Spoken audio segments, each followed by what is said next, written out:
Bonjour à tous, j'espère que vous allez bien. Quant à moi, ça va. Alors, comme nous avons tous constaté que depuis un certain temps, notre pouvoir d'achat a considérablement baissé avec l'augmentation continue des prix. Alors, dans cette vidéo, je vais partager quelques astuces qui nous permettront de continuer à bien vivre malgré cette inflation.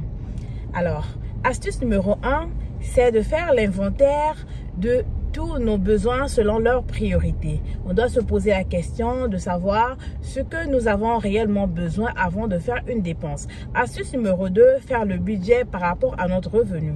Alors, dans cette vidéo, je ne parlerai pas de nos charges fixes comme le loyer, l'électricité, l'eau, l'hypothèque, tout ce que vous savez comme charges fixes, mais je parlerai plus de nos charges variables comme nos courses de tous les jours, les séries, les vêtements, nos loisirs, et aussi même notre téléphone portable.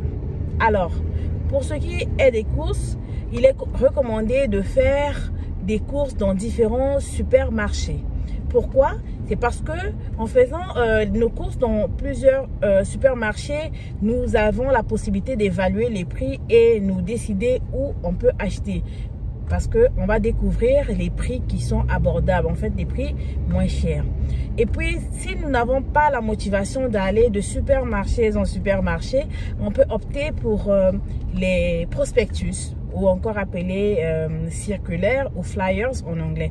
Donc, avec les prospectus, on peut à la maison comparer les prix selon les supermarchés et nous décider dans quel supermarché on peut se rendre par rapport au prix que nous aurons vu dedans. Alors, en dehors de ça aussi, j'ai appris dernièrement qu'on pouvait aussi faire du price matching ou price match dans les supermarchés. J'ai déjà eu à faire cela avec l'électronique, mais là, on peut aussi le faire avec dans les supermarchés. Donc, pour ceux qui ne connaissent pas le price match, c'est une technique qui consiste à montrer un prospectus du magasin A dans un magasin B. Alors, si vous avez un prospectus d'un magasin A où, par exemple, les choses sont en solde, et si vous arrivez dans un magasin B qui n'est pas en période de solde, mais qui applique le principe de price matching, alors on peut vous donner des aliments, ben, ces choses qui sont en solde au même prix dans le magasin B. Un exemple, je peux dire qu'il y a la farine qui coûte 7,99 dans un supermarché A. Vous allez dans un supermarché B, vous voyez la même farine, mais ça coûte à 15 $. Alors, vous pouvez leur montrer le prospectus, dire que là-bas, c'est 7,99 et ils peuvent vous donner cela à ce même prix-là s'ils appliquent le price match. Et là, ça vous permet d'économiser. Donc, imaginez-vous si quelque chose était par exemple à 15 $, vous l'avez par exemple à 7 $, 8 $, même à 10 $, c'est à 15 $. Vous bénéficiez et vous faites l'économie de 5 $. C'est déjà très bien. Une autre technique consiste à acheter des choses en gros que d'acheter en détail. Parce que lorsqu'on achète en gros, on économise non seulement en argent et aussi en temps. Parce qu'on n'a pas le temps de faire des va-et-vient, d'aller acheter des choses, revenir. Donc c'est très important, ça nous permet d'économiser de l'argent. Je vais donner un exemple. Si une bouteille de savon liquide, savon vaisselle, coûte 2,99, peut-être 3 $, et que vous achetez un bidon de 5 litres qui coûte 7,99, vous économisez. Parce que dans les 5 litres, là, vous aurez beaucoup de bouteilles de savon liquide. Même si ça fait 5 bouteilles, mais 5 ou 6 bouteilles, vous avez économisé. Au lieu que d'acheter une qui coûte à 2,99. Et même si les 5 litres, là, coûtaient 9,99, vous avez toujours économisé. Donc, c'est très important d'acheter en gros parce que ça nous permet de plus économiser. En plus, en dehors de cela, il est aussi recommandé de diminuer un peu des restaurants. Parce que lorsqu'on cuisine à la maison, cela nous permet de plus épargner que lorsqu'on achète tout le temps la nourriture à l'extérieur. À part même le fait de dépenser, ça nous permet aussi de manger santé parce qu'on sait ce que nous mettons dans notre nourriture, la quantité de celle qu'on veut, si on veut mettre du sucre, on sait comment faire cela. Alors que si on mange dans les restaurants, on ne sait pas vraiment ce qu'il y a à l'intérieur. Donc, c'est bien pour économiser et aussi pour notre santé. C'est toujours meilleur de préparer chez soi à la maison. Il y a aussi une autre pratique qu'on utilise pour pouvoir épargner de l'argent.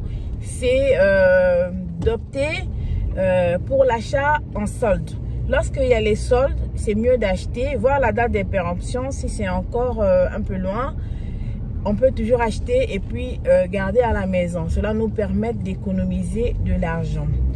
Maintenant, pour ce qui est des vêtements, chaussures, sacs, il arrive de fois qu'on n'a pas un projet, on n'a pas un programme d'acheter une nouvelle chaussure ou un sac, mais le fait qu'on voit une paire qui nous attire, on s'arrête devant le magasin, on rentre et on l'achète.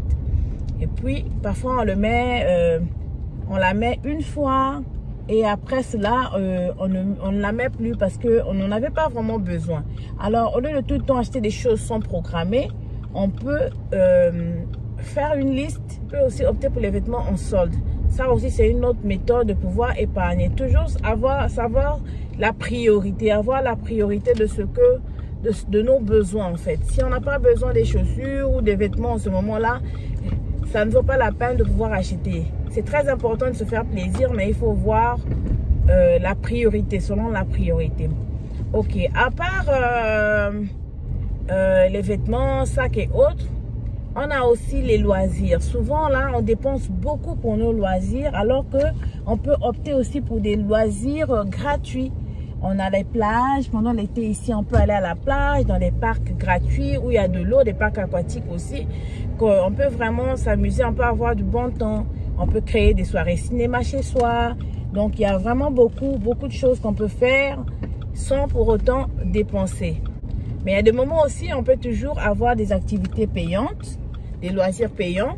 Mais il faut bien se renseigner pour essayer d'épargner au maximum. Comme par exemple, si vous optez pour des parcs aquatiques payants, renseignez-vous par rapport au prix. Parce qu'il y a les prix saisonniers pour toute la saison. Donc, vous payez une fois et puis vous ne payez plus. Vous pouvez venir autant de fois que vous voulez. Alors qu'il y a aussi des prix à la visite. En dehors des parcs, on a aussi nos téléphones cellulaires, nos portables. Souvent, on prend des plans vraiment chers, mais on ne travaille pas avec nos téléphones à l'extérieur de la maison. On ne travaille pas avec nos téléphones. Si on a le Wi-Fi à la maison, par exemple, on a le Wi-Fi au travail. Alors, pourquoi ne pas opter pour des plans vraiment qui ne sont pas exorbitants? On a des plans, par exemple, à 25 $, on peut payer dans tout le Canada et texter, envoyer des SMS au Canada et en dehors du Canada. Ça aussi, c'est une façon de pouvoir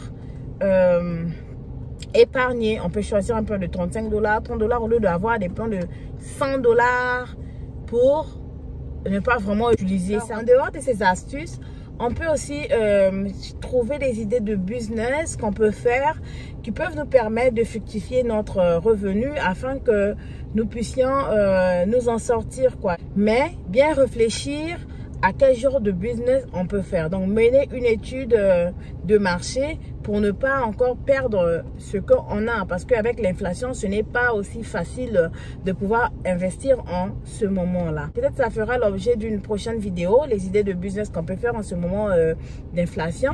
On verra bien ce que ça va donner. Voici donc ces quelques astuces que j'avais à vous partager aujourd'hui.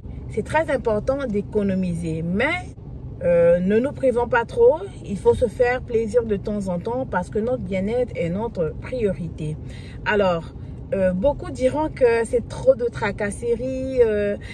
Pourquoi se priver comme ça pour épargner de l'argent? Mais n'oubliez pas que l'épargne est très importante parce que lorsqu'on a une épargne, cela nous permet d'agir en cas de surprise, en cas de perte d'emploi. Ça peut nous aider à prendre soin de nous avant de trouver un nouvel emploi. Et aussi, rappelez-vous, hein, lorsqu'on va à la banque pour prendre une hypothèque, la banque, avant de nous accompagner, nous demande combien on a en épargne. Donc, pour vous montrer que l'épargne est très importante.